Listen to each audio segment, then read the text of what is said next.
इसमें हमारे पास जो क्वेश्चन आ रहा है वो आ रहा है फंक्शंस ऑफ ऑपरेटिंग सिस्टम। कल हमने डिस्कस किया था कि ऑपरेटिंग सिस्टम होता क्या है। आज हम उसके फंक्शंस को डिस्कस करेंगे कि ऑपरेटिंग सिस्टम के अंदर कौन कौन से फंक्शन होते हैं जो कंप्यूटर सिस्टम में हमारी वर्किंग को आसान बनाते हैं। सबसे पहले हमें आता है हमारे पास booting is a process of starting और restarting the computer. It checks and work. हमारे पास कंप्यूटर जब स्टार्ट होता है या जब हम उसको रीस्टार्ट करते हैं तो उसको कोई चेक करके रेडी करता है। सबसे पहला पॉइंट उसमें आता है बूटिंग। इस पूरे प्रोसेस को क्या बोलते हैं? बूटिंग प्रोसेस बोलते हैं। सेकंड वन हमारे पास है memory management. Different process work and execute at the same time. हमारे पास कंप्यूटर सिस्टम की जो मेमोरी होती है, जो रैम होती है, उसमें बहुत सारे टास्क एक साथ होते हैं जो काम कर रहे होते हैं।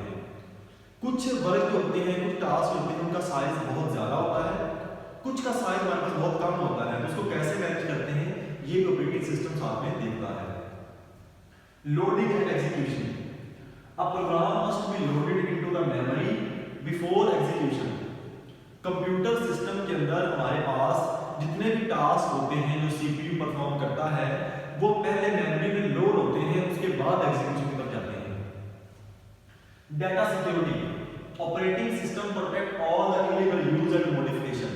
कंप्यूटर सिस्टम हमारे पास जितने भी इलीगल टास्क होते हैं या कोई मॉडिफिकेशन होती है उनको भी चेक करता रहता है।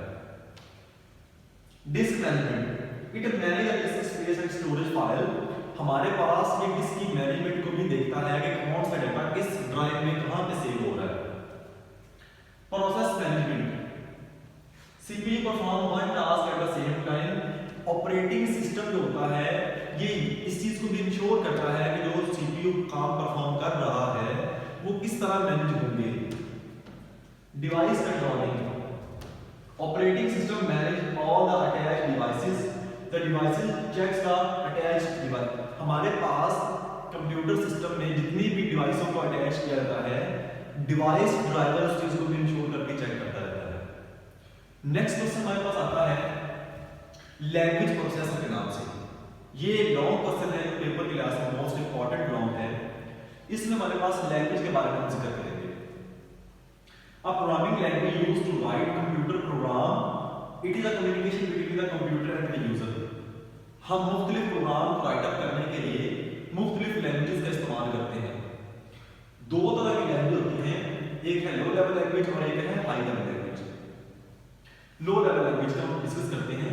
It is near to computer and far from human. ये कंप्यूटर के तो नजदीक है, उसको समझ आती है, लेकिन हमें समझ में नहीं आती।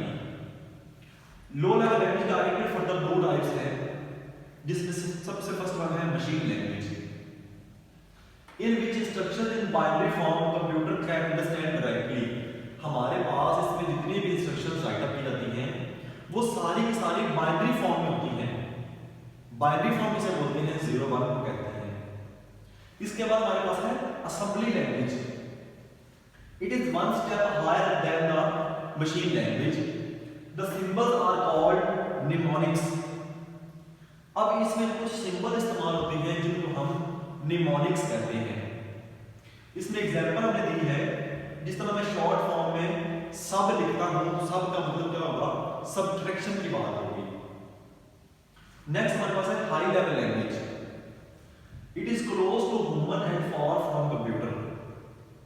ये हमें तो समझ आती है लेकिन कंप्यूटर सिस्टम को समझ में नहीं आती, फिर इसको क्या करना पड़ता है? हमें कन्वर्ट करना पड़ता है। नेक्स्ट इसकी एग्जांपल है C, C++, जावा, कोबोल, फैट्रान। ये बहुत सारी लैंग्वेज हमारे पास हैं जो कि हाई लेवल लैंग्वेज है। इसी के अकॉर्डिंग एक शॉर्ट क्वेश्चन हमारे पास है सोर्स कोड और ऑब्जेक्ट कोड के नाम से।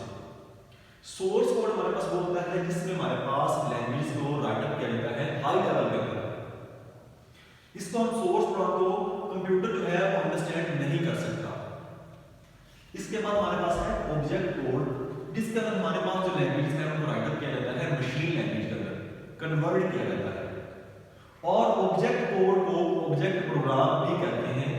देन कंप्यूटर इसको अंडरस्टैंड कर सकता है कि उससे कौन सी इंस्ट्रक्शन दी जा रही है, कौन सा काम दिया जा रहा है।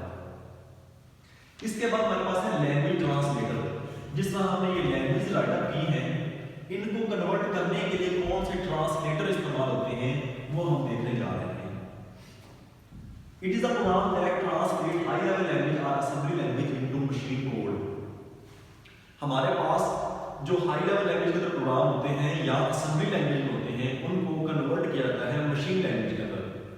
टोटल हमारे पास 3 तरह के ट्रांसलेटर होते हैं, जिसमें सबसे पहले है कंपाइलर, इंटरप्रेटर और असेंबलर। सबसे पहले है कंपाइलर।